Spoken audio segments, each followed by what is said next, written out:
მათხვარები ჩვენ ვდებთ შეთანხმებას და ისინი თუ მე მასთან ვდებ შეთანხმებას გვაქვს შეთანხმება და ის მიდის ის ლაპარაკობს ჩვენ ვდებთ შეთანხმებას ყველა დაეთანხმა ბირთვული იარაღი არ იქნება შეთანხმება დავდეთ ისინი გადიან და პრესასთან ლაპარაკობენ ამბობენ რომ ამაზე არასდროს გვისაუბრია რაღაც არასწორია მათთან ისინი გიჟები არიან დონალდ ტრამპი ცეცხლის შეწყვეტას ბოლოს უღებს მას შემდეგ რაც ნატოს სრულ მხარდაჭერას გამოუცხადებს და ანკარის სამიც აქცევს ცემ კაცრი შემოტრიალებისთვის ირანის რეჟიმის წინააღმდეგ. გადაწყვეტილება 2026 წლის 8 ივლისს მიიღეს მას შემდეგ რაც კომერციულ გემებს ჰორმუზის სრუტეში თავს დაესხნენ და დაძაბულობა ისევ აფეთქდა. სოფლიოს ერთ-ერთ ყველაზე მნიშვნელოვან საზღვაო მარშრუტზე დონალდ ტრამპი ჩავიდა თურქეთში, ნატოს შეხვედრაზე და დახვდა ვითარება, რომელიც აღარ აძლევდა საშუალებას რბილი განცხადებების გაკეთებას. დაზიანებული გემების ზეწოლა ნავთობზე. მოკავშირეები მოითხოვენ სიცხადეს და თეირანი ცდილობს აჩვენოს ძალა სწორედ იმ წერტილში, სადაც ენერგია გადის სხვადასხვა ქვეყნისკენ. ამერიკის პასუხი იყო ახალი იერიშები ირანულ ობიექტებზე და ფაქტობრივად დროებითი შეთანხმების დასრულება, რომელიც ცდილობდა ომის შეჩერებას. მარკ რუტემ ნატოს გენერალურმა მდივანმა დონალდ ტრამპს მისცა საჭირო პოლიტიკური მხარდაჭერა, როცა განაცხადა, რომ შეერთებული შტატების რეაქცია აუცილებელი იყო, რადგან ცეცხლის შეწყვეტა ვერ იქნება ფარი. ეს ძალიან არის. რასაც ხალხი აღნიშნავდა.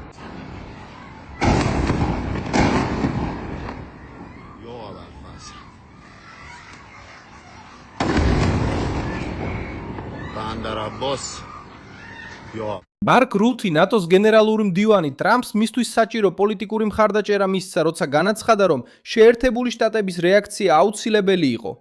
რადგან ცეცხლის შეწყვეტა ვერ იქნება ფარი აგრესორისთვის, რომ მან გააგრძელოს თავდასხმა.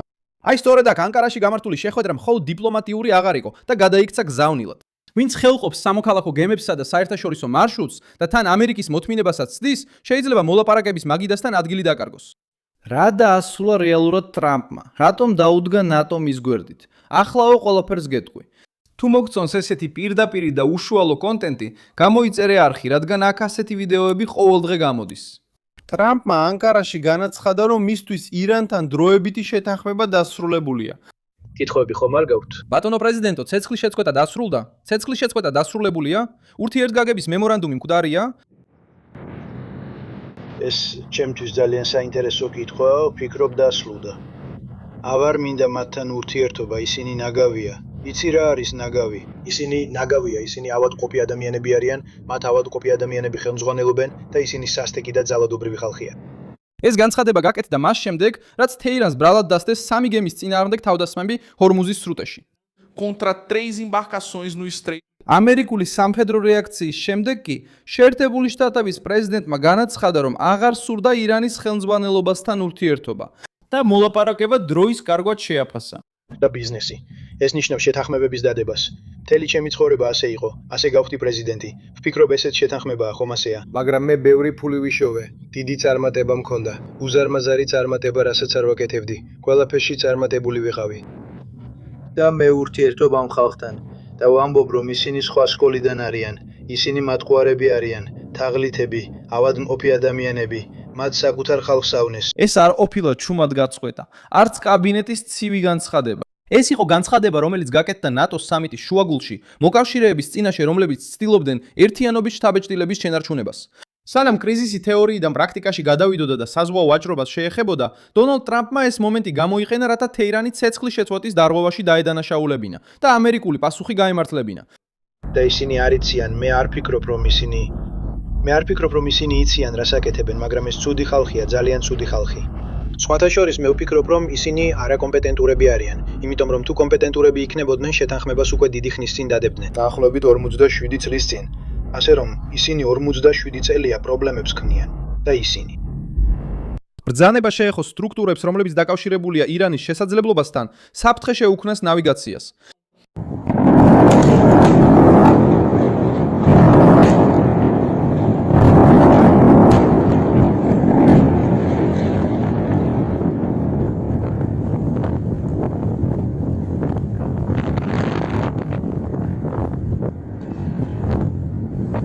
იმ დროს, როცა ვაშინგტონმა ასევე გააუქმა ნებართვა, რომელიც ირანულ ნავთობს გლობალურ ბაზარზე გაკიდვის საშუალებას აძლევდა, მარკ რუტე ამ საქმეში ცენტრალურ ფიგურად იქცა.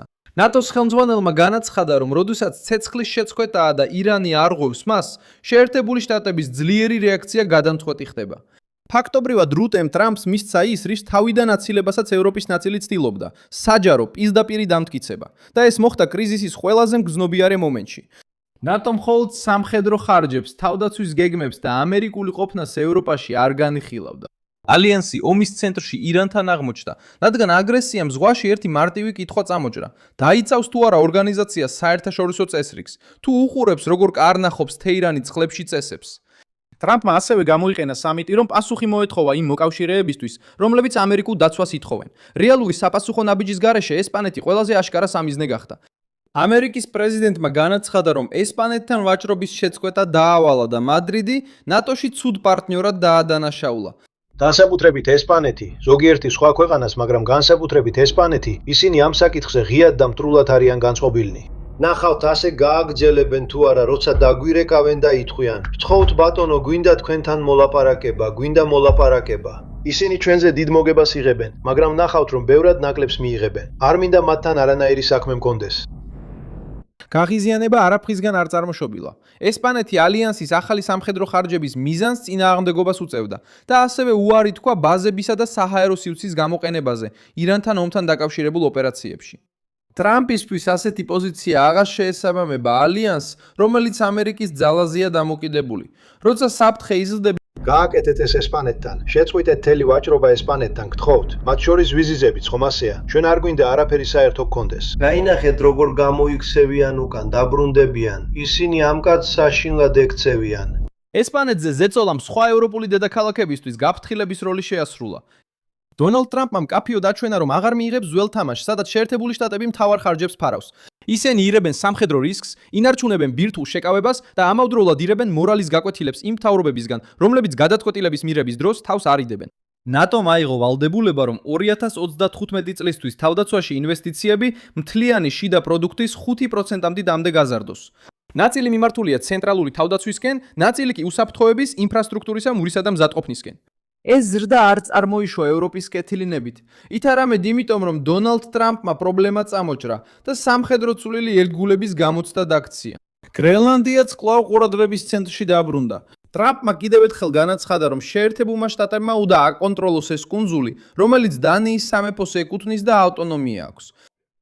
მაყოფილი ვარ ნატოთი იმის გამო, რაც გრენლანდიაში გააკეთეს, მაგრამ არა იმიტომ, რომ ჩვენი დახმარება არ უნდოდათ. ტერორიზმის ყველაზე დიდ სახელმწიფო სპონსორთან, რომელიც ირანია, თემა ევროპელებსაც აწუხებდათ, მაგრამ ასევე აჩვენა, რამდენად დიდია სტრატეგიული დაპირისპირება არქტიკაში. გრენლანდია მხოლოდ რუკაზე ყინული არ არის, ეს არის მდებარეობა, მარშრუტი, მეთვალყურეობა, მინერალები და პლანეტის ჩრდილოეთ ნაწილში ყოფნა. დონალდ ტრამპი ამას ეროვნული უსაფრთხოების თვალსაზრისით უყურებს. რუთის განცხადებას აშშ-ის ნატოსადმი ერთგულებაზე ასევე ჰქონდა პოლიტიკური მნიშვნელობა.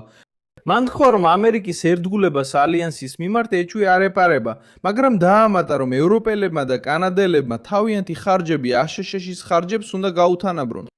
მაგრამ ეს ასევე შენს გამოა, ასე რომ გამოიყენე ეს გამარჯვებისთვის, ისიკაა. შენ გააკეთე ეს, ჰააგაში იყავი და ახლა ისინი ამას ახორციელებენ. გრენლანდიაში კი შენ და მე დაოსში შევთანხმით. მე დავწმუნდები, რომ ეს შეთანხმება შესრულდება. ნაბიჯ-ნაბიჯ შეგიძლია დააყენო ოქროს გუმბათი. გრენლანდიაში მიმდინარეობს სამფრევი მოლაპარაკებები, რომელსაც მარკო ხელმძღვანელობს გრენლანდიელებთან და დანიელებთან ერთად. მათი სამეფოში კონსტიტუციური სტატუსის შესაძლო ცვლილების შესახებ. ტრამპს უნდა ძლიერი სასარგებლო და ისეთი მოკავშირეები, რომლებიც შეძლებენ ტვირთის ნაწილის ტარებას. ნატომს სცადა სამიტი ერთიანობის მტკიცებულება წარმოეჩინა, მაგრამ ანკარაში გამოჩენილი ერთიანობა აშენდა შიშზე, ზეწოლაზე და იმ აღქმაზე, რომ შეერთებული შტატების გარეშე ალიანსი რეალურ ძალას კარგავს. ჩინეთი ტრამპის გამოსვლაში სხვა კუთხით გამოჩნდა. ამერიკის პრეზიდენტმა აღნიშნა, რომ პეკინს ირანისთვის აღჭურვილობა არ მიუწოდებია და სი ძინპინი ქებით მოიხსენია. ეს იყო გააზრებული არჩევანი. გონია რომ იცით, ისინი ჩვენ კარგად მოგვექცნენ. ვფიქრობ, ჩინეთმა ჩვენ კარგად მოგვექცა. მე პრეზიდენტ სიისთან ერთად ვიყავი და უთხარი, იმედი მაქვს ომში არ ჩაერთვები, რადგან ეს ჩვენ არ გვინდა. ის იღებს თავისი ნავთობის 50%-ზე მეტს ჰორმუზის სრუტიდან და არასდროს ჩართულა ომში. მან მათთვის აღჭურვილობა არ მიაწოდა. ის შესანიშნავი იყო, მე პრეზიდენტ სიის დიდი გულშემატკივარი ვარ. როდესაც თქვა, რომ სიემ კარგად იმოქმედა. ამ ეტაპზე ტრამპმა გზა გაუხსნა ჩინეთს, რომ ირანის რეჟიმის პირდაპირ მხარდაჭერისგან თავი შეეკავებინა და ამავე დროს აჩვენოს, რომ მისი ზეწოლა ყველას წინააღმდეგ ომი არ არის. ამ მომენტის მთავარი სამიზნე არის რეჟიმი, რომელიც ესხმის გემებს, არბოლ შეთანხმებებს და ემუქრება საერთაშორისო მარშრუტს. ანკარამ ასევე წარმოაჩინა თურქეთის როლი. მიუხედავად ძველი დაძაბულობისა ისრაელთან, ირანთან, საჰაერო თავდაცვასთან და თავად თურქეთის ურთიერთობასთან ნატოსთან. დონალდ ტრამპმა რეჯეფ თაიფ ერდოღანს ახლობლურად მოეპყრო, მაგრამ ამის უკან მდგომი გზავნილი ნათელი იყო. მე მომწონს ერდოღანი, მართლა მომწონს ის. მან წითელი ხალიჩით მიმიღო, შესანიშნავია. შეიძლებოდა ომში წასულიყო, ასე ამბობენ, მაგალითად ბიბისთან. ბიბიც მომწონს. ვფიქრობ, ბიბი საომარი დროის შესანიშნავი პრემიერ-მინისტრი იყო, მაგრამ ბიბიმ გუშინ კაცრი სიტყვები თქვა თურქეთსა და ერდოღანზე. და მე უთხარი, ხომ იცით? მე მას ვეესაუბრე და უთხარი. მას შეეძლო ომში შესვლა, რადგან მას ძალიან არ უყვარს ისრაელი და არც ბიბი. და ომში არ შევიდა ჩემი გამო. და ეს არის სამხედრო ძალა, მილიონობით ჯარისკაცი. თურქეთი ძალიან ძლიერია, მათ აქვთ ბევრი ჩვენი საუკეთესო აღჭურვილობა. ისინი ცდილობენ მიიღონ F-35-ები, მაგრამ ვერ შეძლეს.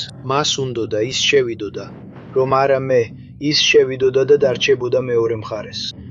თურქეთს შეუძლია ყველა ესაუბროს, მაგრამ არ შეუძლია დაუშვას, რომ ირანმა რეგიონის ზეწოლისგან თავისუფალ ველად აქციოს. ტრამპის ყოფნამ თუმფის მიწაზე რუთის გვერდით და ევროპელი ლიდერების თვალწინ აჩვენა, რომ ირანის კრიზისი მხოლოდ ახლო აღმოსავლეთში არ დარჩენილა. ის შევიდა ატლანტიკური ალიანსის მთავარ დარბაზში. ირანის რეჟიმმა პასუხად სცადა დაძაბულობის გაზრდა. ამერიკული თავდასხმების შემდეგ ირანის ოფიციალურმა პირებმა ისაუბრეს სპარსეთის ყურეში შეერთებულ შტატებთან დაკავშირებულ სამიზნეებზე. ჩვენ გავანადგურეთ მათი ლიდერების პირველი ჯგუფი. მათი ლიდერების მეორე ჯგუფი კი ზევას ლიდერის ლიკვიდაციას უსს. მე ყველა სიაში ვარ. დილით მულივნახე ყველა მათ სიაში ვარ. და აქამდე მგონია ცოტა გამიმართლა. მაგრამ შეიძლება ეს დიდხანს არ გაგრძელდეს, რადგან ასეა საქმეები. მაგრამ ჩვენ შესანიშნავი ადამიანები გვყავს. უბრალოდ ისინი ავადმყოფი, ცუდი ხალხია და ჩვენ უნდა მოვიშოროთ მათი კიბო. მათი კიბო. იცი რას აკეთებ? უნდა მოჭრა კიბო ადრე ძმაო. ასე უგზნობ თავს. როდესაც რეჟიმი მოლაპარაკებებს ამოსასუნთქად იყენებს და შემდეგ ისე უტყამს სამოქალაქო მარშრუტებს, დიპლომატია წყვეტს გამოსავალი იყოს და ხდება ახალი პროვოკაციის საფარი. ეს იყო ის საკითხი, რომელსაც დონალდ ტრამპმა ანკარაში ძლიერად გაუსვა ხაზი. ბაზარმა ეს გავლენა იგრძნო, ტრამპმა ეს იცის. ამიტომაც პასუხი მხოლოდ სამხედრო სფეროთი არ შემოიფარგლა. ირანული ნავთობის გატიდვის ნებართვის შეწყვეტით, მან დაარტყა რეჟიმის ფინანსური გადარჩენის ერთ-ერთ წყაროს, მკაცრი განცხადებებით ირანის ლიდერობის წინააღმდეგ. მაგრამ ეს შემთხვევითი არ ყოფილა. დონალდ ტრამპმა ირანის ხელმძღვანელები ავადმყოფებად მოიხსენია და მკაფიოდ აღნიშნა, რომ უახლოეს მომავალში ახალი მოლაპარაკებებისადმი ნდობა არ აქვს. ისინი მათხვარები არიან, ისინი თაღლითები არიან, ისინი ავადმყოფი ადამიანები არიან. მათ საკუთარი ხალხი დააზიანეს, მათ მოკლეს 54,000 ადამიანი, რომლებიც აპროტესტებდნენ. როცა ეკითხებიან, რატომ არ აიღეს ხელისუფლება? ვერ შეძლებენ, რადგან ისინი მკვდრები არიან, მათ მოკლეს ისინი. ვერავინ აიღებს ხელისუფლებას იარაღის გარეშე. ისინი კვდებიან მეორე მხარეს ავტომატების ქვეშ. მედია ამას მალავს, მაგრამ ისინი ცუდი ადამიანები არიან. ისინი ცუდი ადამიანები არიან და პირდაპირ გითხრათ, არ მინდა დრო დავკარგო მათზე. ეხლა თუ ჩვენი შესანიშნავი მოლაპარაკებების სურვილი ექნებათ, შეუძლიათ გააგრძელონ საუბარი, მაგრამ მე ამას ვერ ვხედავ. ენა მკაცრი იყო, მაგრამ იმ მომენტის ლოგიკას მიხვებოდა. მან უნდა დაეჩვენებინა, რომ თეირანს რთულ პარტნიორად კი არა, რეჟიმად ხედავს, რომელიც თავდასხმას, მუქარასა და ტყუილს თავის მეთოდებად იყენებს, მათთვისაც, ვინც მოლაპარაკებების კიდევ ერთ რაუნდს უჭერდა მხარს. პასუხი ანკარაში პოლიტიკურ კვამთან ერთად მოვიდა. მოლაპარაკება შედეგის გარეშე ხდება, მოწვევა შემდეგი თავდასხმისთვის. ესპანეთი დარჩა იზოლირებულად, როგორც მაგალითი მოკავშირის, რომელიც ვაშინგტონს ეწინააღმდეგება, მაგრამ მაინც ამერიკული ქოლგის იმედადა. შინეთი გამოჩნდა როგორც მოთამაშე, რომელსაც ტრამპი ცდილობს ირანის რელზიდან გარეთ შეინარჩუნოს. თურქეთი კი როგორც სცენა და ხიდი. ნატო სამიტიდან გამოვიდა, ცდილობდა ძალა ეჩვენებინა, მაგრამ თავარი სურათი იყო ტრამპი, რომელიც მართავდა დღის წესრიგს. ზეწოლას ახდენდა მოკავშირეებზე, ჯიდა მტრებს და აიძულებდა ყველას არჩევანი გაეკეთებინათ. ცეცხლის შეწყვეტა დასრულდა, რადგან ირანმა არასწორი ზღვარი გამოსცადა. ეს არ ყოფილა ტრამპი, ვინც ფუჭ კრიზისს ეძებდა, რათა ძლიერად გამოჩენილიყო. ეს იყო თავდასხმები ჰორმუზის სრუტეში, რომლებმაც ერთ სუფრაზე დაატენეს სავაჭრო გემები, ენერგია და ამერიკის სანდოობა. სხვაობა ისაა, რომ ტრამპმა საქმე მხოლოდ პროტესტის ნოტად არ დატოვა. მან ნატოს სამიტი გამოიყენა, რომ ირანის დარღვევა სამხედრო პასუხად, ეკონომიკურ ზეწოლად და სუსტ მოკავშირეებზე საჯარო ზეწოლად ექცია. დიდი მადლობა, რომ ეს ვიდეო ბოლომდე ნახეთ. მხარი დაუჭირეთ ჩვენს პროექტს და ფინანსურად დაგვეხმარეთ იმ ფიქსის გასაღების საშუალებით, რომელიც თქვენს ეკრანზე ჩანს. ჩვენ ვართ დამოუკიდებელი არხი, რომელიც მიზნად ისახავს, რომ თქვენ ყოველთვის სიმართლით იყოთ ინფორმირებული. თქვენი წვლილი გვეხმარება, რომ საქმიანობა გავაგრძელოთ.